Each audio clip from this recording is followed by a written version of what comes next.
It took too long, I guess. I got you in that camera angle a little bit better. Bam. Yeah. If they knew what we had to go through to set this up. No one has an idea, idea, man. No idea whatsoever. What comics go through. Yeah. Man. The dedication for the people, man. Hey. This is going to be episode 82 of the Force2Care podcast. This should be fun. Man, 82 episodes? Yeah. Congratulations, I'm putting that man. work in, dude. I'm going to bring you in. Here we go. 1, 2, 3. What's going on, team stuck around? This is another installment of the Force2Care podcast, and we are live on Facebook. Yeah! Yo, so check this out. I'm in Liberty Township. That sounds fake. It sounds like a fake place I've never heard of. I've been working with this amazing headliner from out of Baltimore. He lives in LA. I want to give y'all a nice round of applause for the actor, comedian, the writer, the man with the afro, with the most Afro Thunder himself. I'm in the building. Mikey Winfield. Hey, welcome everyone. And man, this is what I gotta say too. Yeah, man, you gotta clear stuff up so there's no hurt feelings, man. Okay. I grew up in Baltimore. Okay. I also grew up in Sacramento, California. Shout out to Sacramento. Shout out. That is who raised me. Baltimore and Sacramento are the places that nurtured my talent as well as the life. This is where the funny come from. Right, man. That's where it comes from, man. So, oh yeah, and by the way, all that stuff's true, man. All the genius and the I don't know if you said that, but the Afro the Thunder credits, himself. and all that. Yeah. And that's messed up too, though, man, because that's what people do. You know, they don't see a lot of Afros in the world still, man. So random people do be like, "What up, Afro Thunder?" Yeah, I get clown daily, man. Like, I don't even look at it as a clown, man. Like, yo, you got a beautiful afro. I'm getting clown daily, man. Really? Yeah, well, man. Fuck them. Yeah, man. I gotta stay ready though. Because they don't got no afro. Hey, man. You just gotta be ready to throw blows. Hey, man. The time when I really hit back. Shout out to Gemini. Yeah, right. Thank you for the shout out. Yeah, so what's going on now for the people who are listening to this podcast when I posted on Monday? We decided, and I think I'm going to be doing this on a regular, when I have guests on a podcast, what I'm going to do is tape it live on the Facebook feed. Yeah. And put it on YouTube so that way y'all can, see the interaction with me and my guests. I love it. And we can read some comments, some questions they might ask while, we're doing the podcast. Yeah.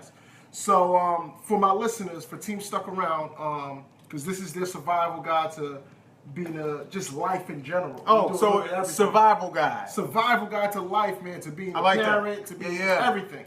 What up, Enrique? At what age were you living in Baltimore? Let's start there, since we brought up the Baltimore, Sacramento. Yeah, man. So I went to from birth to 18, and then I dipped. I dipped right out of high school, and then I was out. Out, man. So around, let's say, freshman year or what?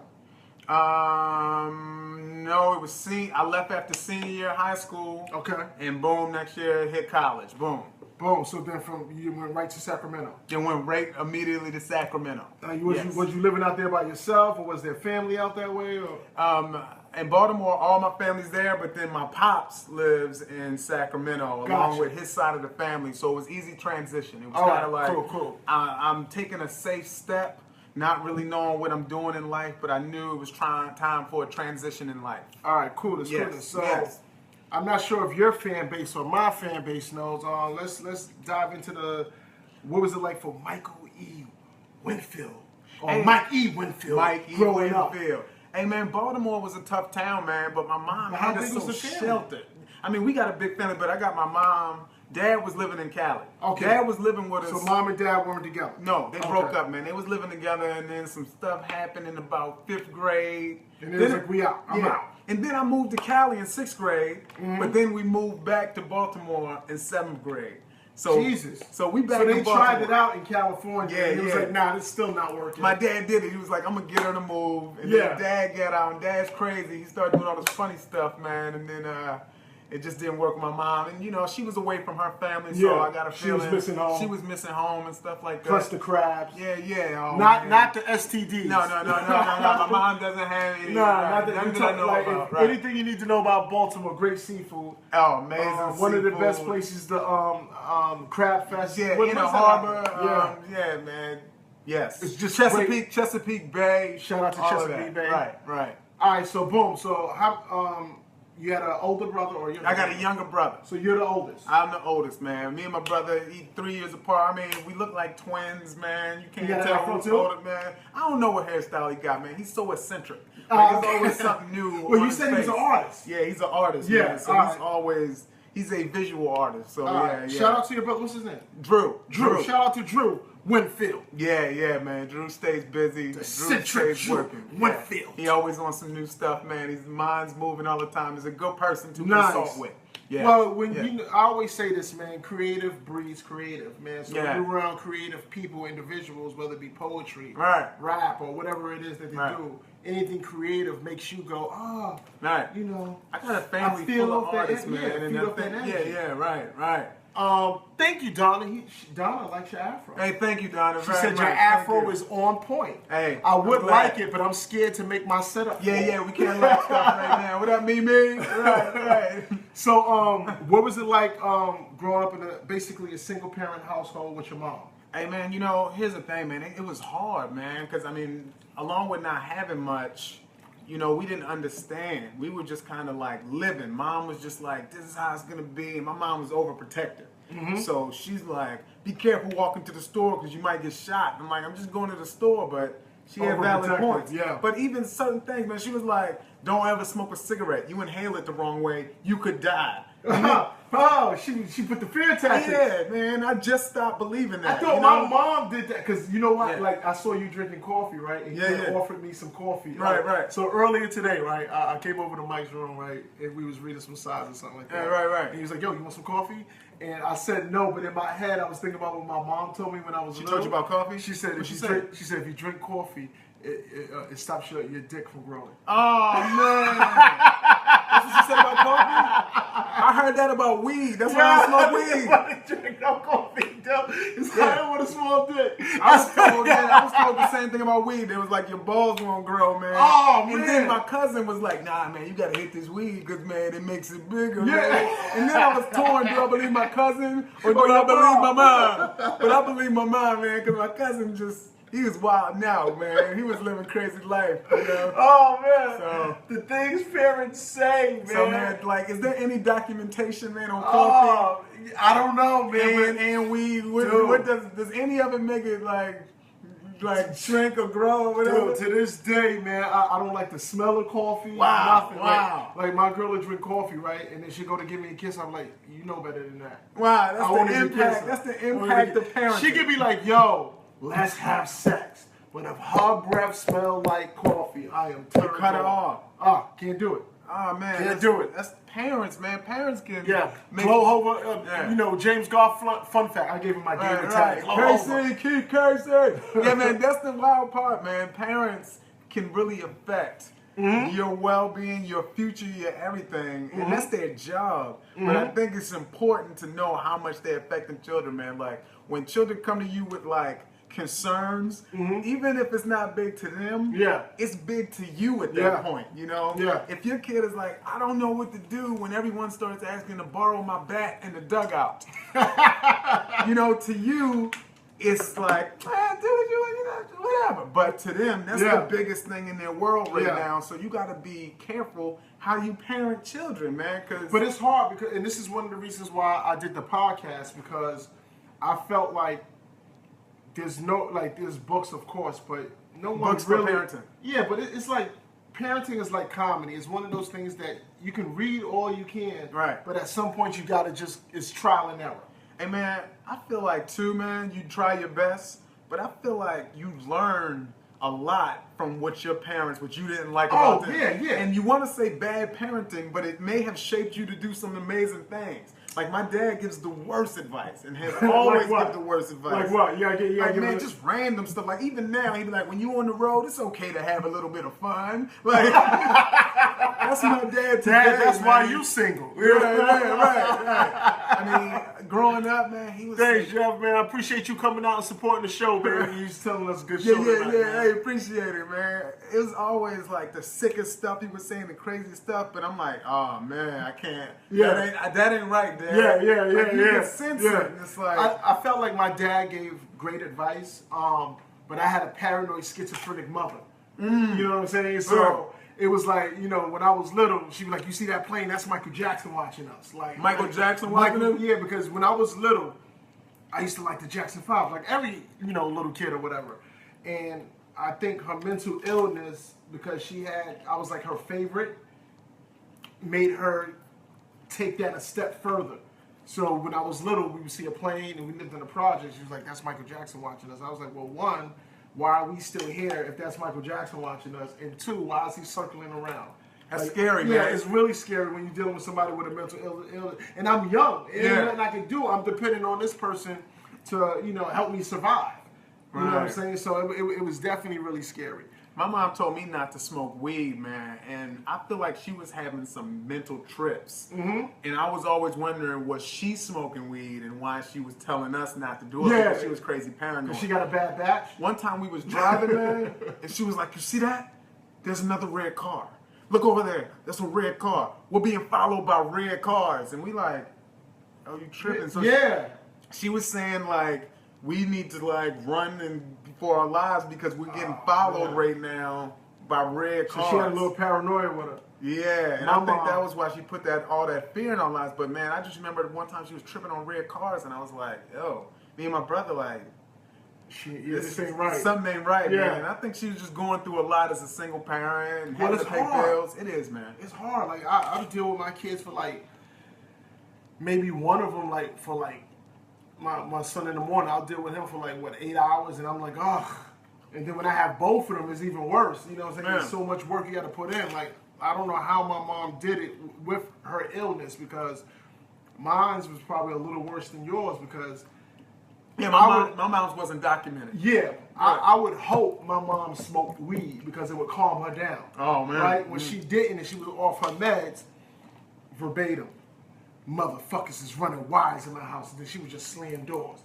Mad loud, like bang, bang, bang, bang. Running wires in my house, trying to get what I got. Motherfuckers is after my pussy. And I just be in the bed with my headphones on, just like, oh my God, just fucking trying to drown myself out with the music. I had like that's when you had the 6 CD changer boombox, and I would just put the 6 CDs and put them on shuffle and be like, hope I didn't hear anything when it went to skip to the next record, because you know there was that moment of silence. So it was rough, dude. It was rough. How much is any of that, like, does it transfer to you, like any form of genetic, any form of, like, she had that one, now you have this type of illness, anything like that? That was another reason why I didn't want to have kids, because I remember being in high school, and we was in biology, right? And they was like, they was talking about how the dad can carry certain genes that's passed down from the mother. Yeah. And then when he has a kid or whatnot, he can give it to the mother, and the mother can give it to the child. Wow. So I always worried, oh, what if I got that crazy gene from my mom and then I give it to my kid? Like, oh, that was a big fear of mine when I was in high school, dude. Big fear. Right. Why was I thinking about that in high school? Yeah. I don't know. I wasn't even having sex yet. but it was definitely on my mind, man. Man, I was paranoid about getting chicks pregnant after high school. Really? That was my big fear too, man. Oh, man. Well, STDs, dude. Super. But man, how come the simple answer is not just don't have sex? Why are we like, oh man, I'm living in paranoia. What do I do? What do I do? Because we want to have sex. That can't be off the table. That's all you're thinking about. You wake up thinking about it. So that can't be, I just don't want to get her pregnant if I do it. You know what I'm saying? Or when I do it. Man, so, isn't that the scariest thing in the world? It's so scary. I remember I went to the homie, man, and I thought like this was like early college, man. Yeah. I was like, oh man, I think she's pregnant, man. He's like, and he was like, dude, what happened? I was like nothing ain't happened, man. I looked at her. I looked at her and her belly started expanding. I was like, oh fuck, she's pregnant. I was super paranoid, man. I used to use everything, man. I mean, every form of contraceptive. Yeah. We used them all at once. Dude, I was so scared to have sex. I didn't have sex until like my early 20s, right? Yeah. And this is why. When you're in foster care, right, they have an independent living program when you hit a certain age, right? I didn't know that. You was in foster care? I was in foster care and group homes. So, so when you hit a certain age, like let's say 16, 17, they put you in the independent, 15, 16 actually. They put you in the independent living program, and what that's supposed to do is you're about to age out soon at 18. Yeah. Or I watched a show called The Fosters. Shout out to The Fosters. Yeah. One of the best shows in the game right now, man. So yeah, so either 18 or 21, you age out. Right? So you go through this independent living program that's supposed to prepare you for basically being on your own. So we had a sex course, right? Each year we would have a sex course, and this dude would come in and teach us about having protective sex. Right. But you know what's better than protective sex? Having no sex. But you know, in my head I was like, no, I gotta get some. But then what stopped me and made me wait so long was that he showed us pictures of chicks with STDs. Oh man, the visual. Or dudes with STDs. Like the herpes visual. So you would see chlamydia, gonorrhea, all that stuff. So I was like, what the? My dick could look like that? I'm doing that. I'm doing that. Yeah, I'm doing it too. I'm doing it too. So when I remember I was dating this girlfriend, no lie, right? And we was dating for like a week. That's crazy. Right? And herpes photo. Yeah. Right. So in a week, she was trying to give it up to me.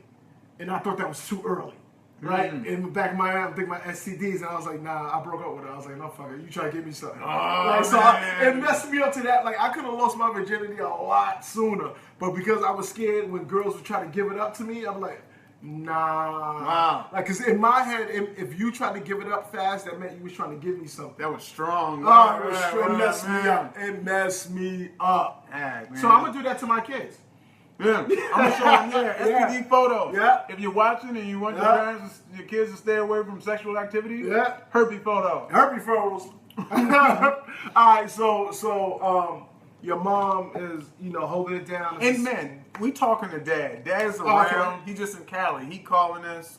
That's what I was just going to ask. What was the co-parenting style like? Yeah, man. I mean, he wasn't physically there, man, but we knew he was there, and he was just being dad. I think he was wilding out. Yeah. Because I think around that time he was in his 30s. You know how you are in your 30s. 30s is when you that's when you living. Yeah. Right, like you at your sexual peak, man. I think 30s is when you really yeah, man. Like 20s was explosive. I was stupid. But you know what you're doing in your 30s. Yeah, you got your style. Right. You got your rhythm. what you do by the time you hit 30. Yeah, you got a move that you go to like a ha. So Dad's calling in and out, sending money. Yeah, man.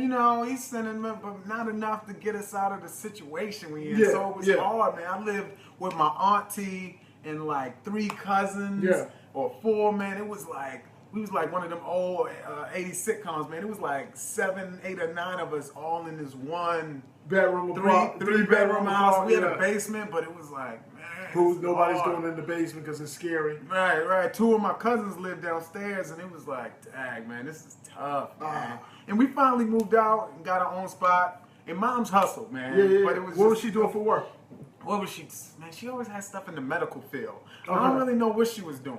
I do know she started dialysis. What's your racial background? Are you just black? Or? Yeah, as far as I know, I'm just black. My dad's black. My mom's black. Okay. My kid's black. Yeah, all that. They're all black. So as far as that, yeah, man. No. So she was holding it down, got a place to figure it out. Shout out to your moms, man. Right. Doing the work. So let's fast forward a little bit. You in college. How did you get introduced into comedy? Oh man, so I remember being in college. I enjoyed certain things, man. I never knew what I wanted to do. So I was majoring in English. Then I was majoring in journalism. Yeah. I was like, I'm going to do broadcast journalism. I was always like, I'm trying to do something. Trying to figure out what But it was always something in front of people. Then I took the speech class where we had to deliver these speeches, man. And I was like, oh, this is fun, man. So I'm killing in front of people laughing. And I'm like, oh, did you have the afro then? Nah, man. Where's your rock? I had a baby fro. You had a baby fro. I would love to see the baby But fro. I kept it at baby fro level. I never let it go too big. Yeah. It was that baby fro. When you say that, you saw Guardians of the Galaxy? Yeah. I picture baby Groot. so Mike's afro was like a baby Groot. Right. And then now this is big Groot. Now it's adult fro. Right. Adult Groot. Yeah. So you making them laugh. Yeah, man. And I wasn't killing on the content. Like I didn't never have a speech that was worthy of anything, man. My speech topics were like how to make a Whopper. Because I used to work at Burger King, man. I had like my trip to the zoo. I had went to the zoo for some random ass reason, man.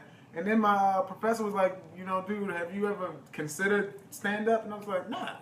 It was like he was trying to talk you out of journalism. Yeah, he was trying to get me out of it, apparently, man. And I was like, man, we don't need you messing it up for the rest of us. And this is wild, man. I just decided, man, I'm okay. Shoot, off of that, let's do it. Yeah. I went to the local comedy club, man. Me and the homie went. We was in the car, and I was like, hey, man, that was funny what you said. I'm going to use that. Yeah. Go ahead and use that. And I was cocky, man. I'm like, I'm about to murder this joint. Hey, man, I ain't even write jokes. I was like, I know how comedians work. They freestyle it all. This is going to be so bad. That's what I'm thinking. I'm like, hey, man, I'm going to freestyle everything. I go to the club. I was clowning people there that had their notes out. I'm like, look at them dudes. They ain't professionals. He ain't prepared.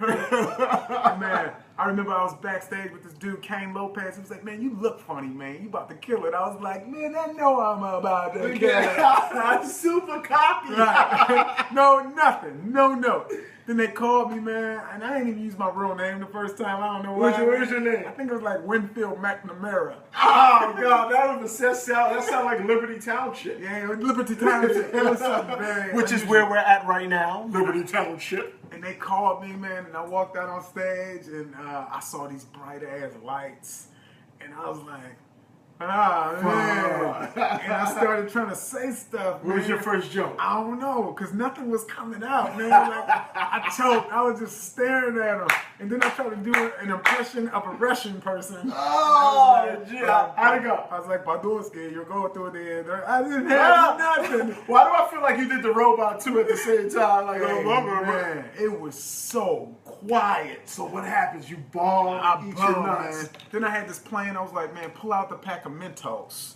Because I had a pack of Mentos. Because you know that was like the breath saver maker. Yeah. And that saves the Mentos. day. Fresh maker. So I put out the Mentos. Like, if I do this, it's going to murder. It's going to murder. I pull out the Mentos, and I miss. And it just goes, tink. And you hear it hit the stage. That's how quiet it is, man. How did it miss your mouth, dude? I miss, man. How did you miss? I super choked. Can you man. smile for the camera? How did you miss? Yeah, right. I get it. Right. And then, hey, man, pick this. Then the host comes back up after my sad ass 3 minutes, right? It felt like 20. Do you win? No, I wish it was a lady. I wish she would have clowned me, because she got motherly on you. Her clowning me would have been respect, like, you know. But this is what she said when she came out. She was like, "Give it up for the guy. He gave it a shot. Oh, that hurts more. He tried his best." Oh, I was like, that hurts more. man, I'm backstage dying. Then I go backstage to the dude. He's like, "Hey, man, you still look funny." Yo, a friend of mine. What up, Shavitra in the building? That's my peeps. Shout out. What up, Ryan? Yo, I know, it's crazy. It's dope. A friend of mine, right? I'm not going to mention his name. We're in Times Square, right? It was at this club that used to be in the middle of Times Square. And I get him a guest spot, right? Word. And I'm like, he had just moved to New York, and I'm trying to tell him, I was like, look, you've been in Massachusetts. It's different here. It's going to be an adjustment, yada, yada, yada. He's like, I got this. I'm like, all right. I'm going to intro. You got a guest spot. Go do your thing. When I tell you this dude bombed, right? We still laugh about it to this day. He bombed so hard. It was the first time I seen somebody get booed. Wow. It was like, boo, get off the stage. And I'll never forget this. My man, like, he's feeling low. You know, like, you get off, you're like, fuck, I just ate my nuts. Like, you feel like shit. Yeah. Oh, thank you, Brandy. I'm glad you came out, man. The bachelorette What up, party. Brandy? Shout What out to up? Brandy. Congratulations on you getting married. Yeah. We weren't trying to talk you out of it. We were just letting you know things that happen. Yeah, it's going to get crazy. So my man Dante that I showed you a picture of, right? Dante, classic Dante. He sees dude, he's like, hey, yo, you was killing it up there. Right? Everyone was like, yo, he was like, nah, man, yo, you murdered, right? And he, like, just classic, just getting on him. Right. And that was the best thing that happened because it made him get out of his sorrow. Yeah. He couldn't, right? Because it was like, he was like, yo, dude, he was like, yo, you think you can help me with my writing? Oh man, I started crying. That was hilarious. Crying. Oh Jesus, I started crying. Here's something I don't think people know about stand-up comedians at this point in our career, man. Like we respect well done comedy. Yeah. But when we watching somebody bomb, it's like the funniest time ever, man. Because you see comedians trying to dig their way up. And that's it goes the best worse. part. It goes deeper and deeper, right? It's not that the comedian is bombing. That's not what's the funny part. The funny part is watching them try to dig out. Trying to get out. The best person that I think that ever did it was Bill Burr. Oh, Philadelphia show. Philadelphia. YouTube, Bill Burr, Philadelphia. Right. He is bombing. The crowd is heckling him, and he. That's a good show. Yo, I'm not. Just look. I promise you. I've never seen anyone dig out of a hole and still be in a hole. Right. It'd be classic. Made me a fan for life. Shout out to Bill Burr. That is a classic. Yeah, classic. Classic. All right, so dude. So all right. Okay. You bombed at your first open mic. I quit after that. Right after that, I was like, fuck this. No, literally, man, I don't think I came back. I came back like a year and a half. Finished school, man, and I was just like, man. What made you come back? Hey, man, I got an English degree, and I was just like, man, I want to do something fun. Yeah. And even while teaching was an option, and I did some teaching, and that was fun, but I was still kind of like, this ain't it. This ain't really what I want to do, man. Yeah. You know? So then you just came back to comedy. Then I just came back to comedy, man. I was back at the open mics. Only this time I would write jokes. Yeah. Instead of trying to freestyle. Yeah. You know, and you just keep going, man. You go once a week, then turn into twice a week. Yeah. And then it turns into you make $50 to drive all the way to Oregon. Where oh, man, people don't eat enough fruit. Yeah. People need to eat more fruit. Man. I dig it. Yeah, man. I had a nectarine before this, and a couple apples. Man, people need to eat more fruit. I actually want to go get some fruit now. Yeah, man. Yeah. I mean, it's good for your system. No doubt. Well, you are a vegetarian. Ain't much you can eat. All right. Yeah. So yeah. But yeah, man, I came back, and then you gradually, and then people give you motivation, man. Like, for myself, people were like, man, keep going, man, like that. Even when I knew I didn't have it together. Yeah. You know. And then you go through all these stages of comedy, man. Things happen. You might get some work like 10 hours away. Yeah. But you gotta do it. You gotta do it. So let me ask you this. So when do you? How do you meet your wife? Your now wife. Right. Shout out to Mrs. Winfield. Right. We met, man. It was just somebody that was we were just friends, man. We were friends. Grocery store stuff, and it was like homies, man. Like I mean, she was just like she had been there. From the beginning. Yeah, man. She used to do stuff, man. She used to buy me drinks when I wasn't old enough. She used to give me advice with other girls. Like, we knew each other. Nice. We were just homies. And then, man, we just kind of, hung out and did one thing to another. And before you know it, man, we just kind of like, oh my gosh, I can't believe I'm married. Yeah. It's wild, because you never know. You never plan on, like. Well, for anybody like your fans, because he has his live feed going as I have mine. Shout out to Derek Gaines who just joined the live feed. Yeah, man. Hey, man, I see Derek Gaines. We had every single audition together. Oh, word? We did all the same auditions. Derek, go. Have you seen Derek Gaines dance? This motherfucker can dance his ass off. Really? I saw him dancing one of his jokes, man, but I don't know. Nah, this motherfucker. What do you do? He's popping it. I always make fun of him when I do the. He be like, he hates it. He hates it when that's hilarious. Shout out to Derek Gaines, man. You should see us though, man. We'll be in an audition room with 7 other black dudes that are skinny with afros. He got more like a curly afro. Yeah, he got like a Jerry fro. He got that soul glow afro. Shout out to Derek Gaines, man. Broke Ass Game Show. I think they in season 3, so shout out to him, man. Oh, good. For people asking when I'm gonna be back in Cali, check my website right now. I just added some dates. We're gonna do all that afterwards. Good. We got you. Yeah, we're gonna do all that afterwards. So so y'all get married, and you marry into a relationship where she has a kid. Yeah, she has a kid, man. So you're a stepfather. Yeah, man. And before that, it's weird because I'm like, nah, man. I'm that guy that's like, nah, man, women with kids, I can't do all that. And then I get in, and it's like the most amazing thing ever, man.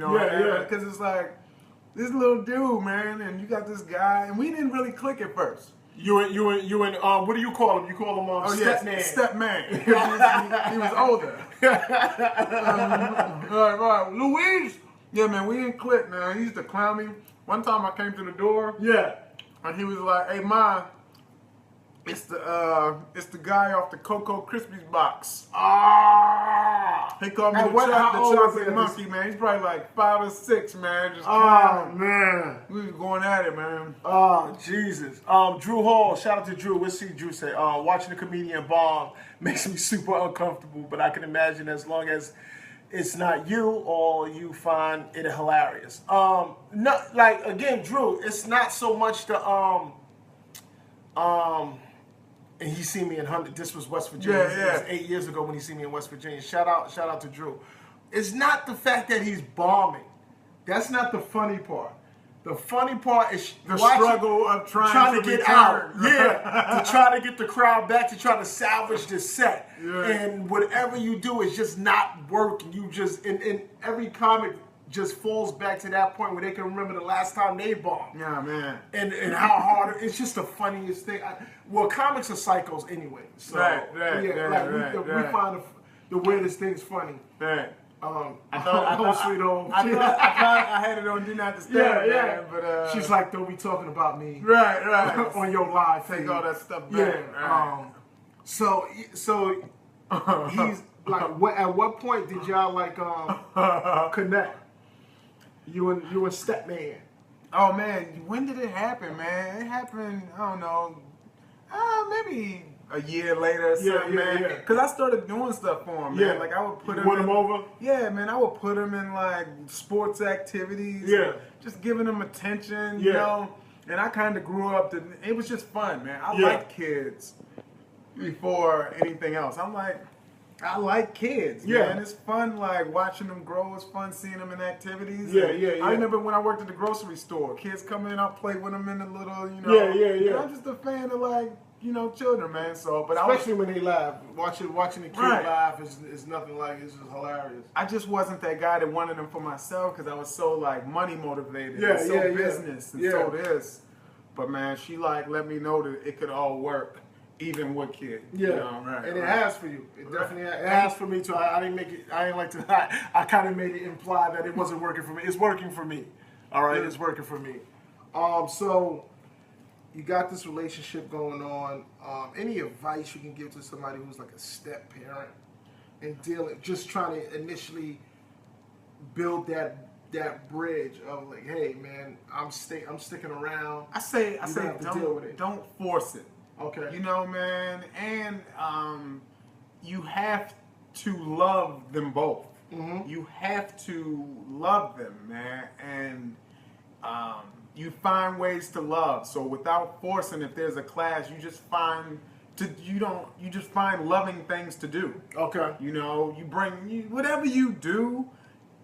I think the clash comes because there's like this competition for love. Yeah. And I think that's why he didn't feel me because I was like taking away from his mom. Yeah. Right. But when you have something to offer both, man, and you realize it's not like one-on-one, it's a unit. Yeah. It's a family unit, and I think that's when things start to click, man. Right. Because I know for me, a lot of guys. I remember me being younger. If you saw somebody with a kid, even if she was banging and you wanted to holler at her just because she had that kid, it was like, Yeah, you was turned off. Yeah, man. I was like, I don't want that baggage. I don't need that little nigga telling me I ain't his daddy. Right. I don't know if I can punish him. Yeah, you know what I'm saying? You think all this stuff. Yeah, you think all the worst. You don't think none of the good things. You think all the worst. Like, I don't want this little nigga talking, you ain't my daddy. I ain't gotta do nothing. You're like, your mother leave him punch you in your throat. Right. Hey, man, life is about learning and growing up, man, and you get out of that stuff, man. I did a joke on Comic View about having women with kids, man, like how I did. How'd it go? Hey, man, it crushed. But I don't think they got what I was saying, man. What was the joke? Let me see if I can remember. If you don't mind sharing with the class. Hey, man, I want to, but I don't know if I can deliver it right. It's so old, man. Don't you hate that when it's like on the tip of your tongue, you just gonna fuck it up? I can see it. I don't want to blow it, man. This would be a good time while you're thrown off to be like, yo, how old you are? Right. What's your age, man? Oh, how old am I, man? Yeah, what's your age? I'm hey, man, you know. Yo, all weekend I've been trying to get him to tell me how old he is. He won't tell me. Hey, man. He won't tell me. You know, man. You know, I tried to Wikipedia you, and your IMDb, and nothing came up. Nothing came up? That's what some girl hit me on Facebook. That's just She said there's no info on you online. I don't even think you're real. Yeah. It's popped in. Yeah, you might be 80, man. Yeah, who knows, man? Mikey Winfield is 80. It never stopped cracking. He getting all the young rolls. That afro ain't real, man. It's glued on. It is real, man. It's no afro's that perfect. This is all in one piece, man. It comes with the face. Oh, man. So, if there's any advice, right, whether it be with marriage, life in general, that you willing to share with teams stuck around. And then, here's another thing, man. You make mistakes, but you got to move on from the mistakes. We got to find ways to forgive. And that's always easy for the accuser, the non-victim. Yeah. But it goes both ways, man. You know, if you're going to stay together, then, like, get over it. Let's stay together. You know, that's one thing, man. And weather is good. It's less tense, man. I feel like growing together is better. Getting older is good. Yeah. Like standing, because I don't know. I don't want to get old. But here's the thing, man. I ain't looking forward to you it. so like this, and like the first year, everything's like, oh my gosh, we love each other. We never argue. Oh my gosh. But then, man, like there's a stretch where it's just so combative, man. Yeah. Like, you guys like, oh, I want to do this. Well, I want to do this. Yeah. And then later, man, it's like you kind of calm down. Hopefully. Okay. And when you calm down, man, you can like listen to each other, and I think it's important to kind of listen and hear what each other's talking about. And that's my advice. Listen to each other. I can dig it. I can definitely dig it. Right? Well, like sometimes you just got to shut up, man. Sometimes you don't have to say anything. Sometimes the best thing you can do is just be ears, man. People don't get that a lot. I think that's great advice, man. I think that's great advice. Anything your fans wanted to know, or my fans wanted to know that y'all want to know? Yeah, y'all want me to ask Mike something, or do y'all want to know something about me?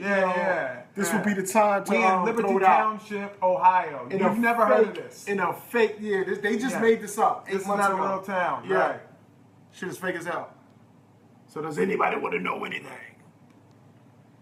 Going once. They probably doing it, but the Wi-Fi connection is all messed up. You on Wi-Fi? I'm on regular. What you on? I'm just on regular LTE.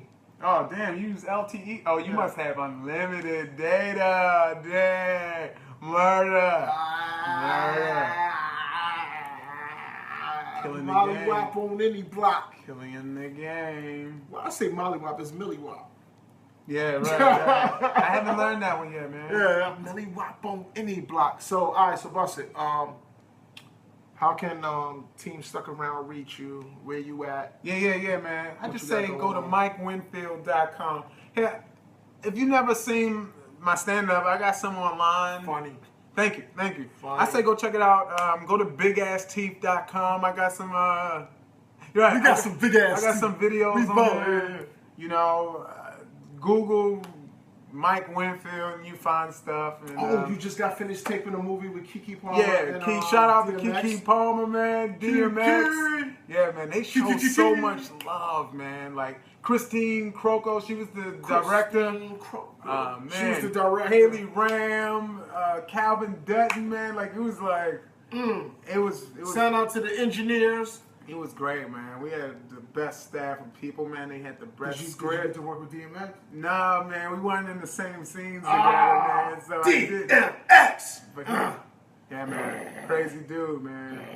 I can't wait. I hope he drops some music on the soundtrack, and amazing opportunity. They let me go, man. That's fucking dope. They let me go. That's dope. Cool. It was fun. That's so dope, man.